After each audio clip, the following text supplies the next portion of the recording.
High বন্ধুরা, সন্ধ্যার সময় এখন কিছু খেতে মন চাচ্ছে। বাইরে ওয়েদার খারাপ, বৃষ্টি হচ্ছে প্রচণ্ড, তাই ভাবলাম একটু ভাজা পোড়া করি। বাসাতে ডাল বাটা ছিল, মুসুরি ও খেসারি।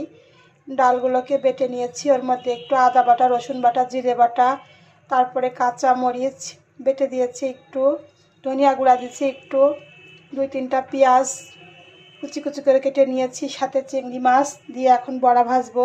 চিংড়ি মাছের বড়া তৈরি হয়ে গেছে আমার চিংড়ি মাছের বড়া।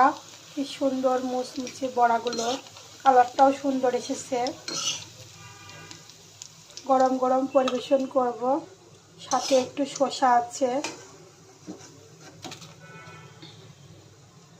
সন্ধ্যার ঠান্ডা ঠান্ডা বৃষ্টির মধ্যে ভাজা পোড়া খেতে অনেকটাই ভালো লাগে। কার কার ভালো লাগে কম জানাবেন। ভালো থাকবেন।